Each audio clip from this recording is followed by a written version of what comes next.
Hey guys, আসসালামু আলাইকুম। আশা করি সকলে ভালো আছেন। আপনাদের জন্য নিয়ে আসলাম ছোট একটি ভিডিও, পাহাড়ি ভিডিও। ঝর্ণা দেখার জন্য চট্টগ্রাম সীতাকুণ্ডে পাহাড়ে চলে আসলাম। তাই ঝর্ণা দেখার জন্য আমি এবং আমার বড় ভাইয়ের পরিবার নিয়ে চট্টগ্রাম উদ্দেশ্যে সীতাকুণ্ড পাহাড়ের উদ্দেশ্যে চলে আসছি। সেখান থেকে এখন উপর থেকে পাহাড় থেকে সিঁড়ি দিয়ে আস্তে আস্তে আস্তে আস্তে করে নামতেছি। নামার পরে এই হলো মাসুম ভাই এবং তার মেয়ে, এবং পিছনে রয়েছে আমার তালই মাওই এবং এক আঙ্কেল।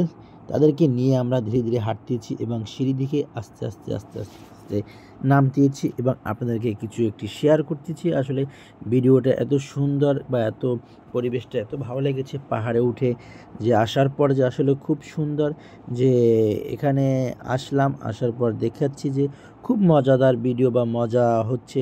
ধীরে ধীরে আমরা ঝর্ণার কাছে পৌঁছে যাচ্ছি আস্তে আস্তে আস্তে আস্তে আস্তে আস্তে।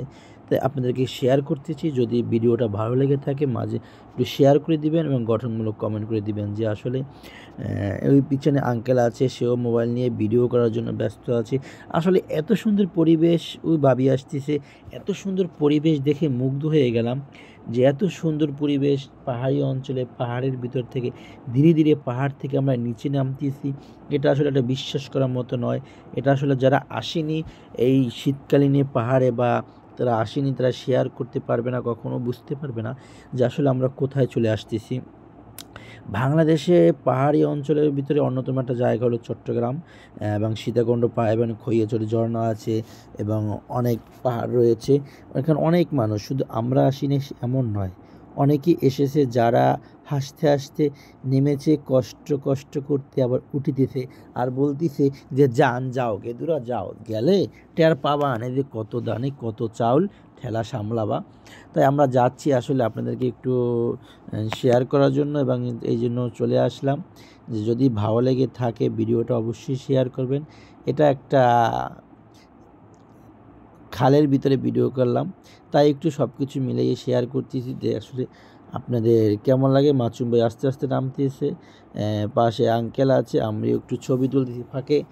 এই মাসুম ভাই ভাই এখান থেকে কীভাবে যাবে সেইটা আসলে যাওয়ার জন্য ব্যস্ত আছে, এবং তার জন্য আমরাও যাচ্ছি এবং অনেকে যাচ্ছে, কষ্ট হচ্ছে বলছে। আমরা চলে আসলাম, শেষ পর্যন্ত চলেই আসলাম ঝর্ণার কাছে, সর্বশেষ ঝর্ণার কাছে এসেছে। ঝর্ণা দিয়ে পানি পড়ে, স্যারসেরাইয়া পানি পড়তে আছে।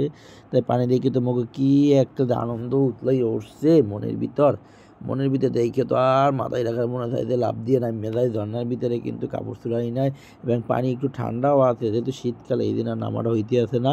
তাই আমি মনে করি যে আপনারা শীতকালীন সময় একটু বেশি বেশি ঘুরবেন, ঘুরলে দেখবেন আসলে ভালো লাগবেন। ঝর্ণা এখানে অনেকেই এই ঝর্ণা দেখার জন্য কত দূর থেকে যে মানুষ আসতেছে, এবং সেই ঝর্ণাটা দেখার জন্য যে আসলে কত দূর থেকে আমরা এসেছি, অনেক উঁচু থেকে নিচুতে নেমেছি। আসলে এটা বিশ্বাস করার মতো নয় যে এতটা দূর, এতটা নিচে নেমেছি, যেটা আসলে উঠার সময়, যাবার সময় বুঝবে অনেক ঠেলা, যে কত দানে কত ফল। যাই হোক, শেষ পর্যন্ত ঝর্ণায় চলে যাইতে পারছি, এইটি আল্লাহকে তো শুক্রিয়া দেয়।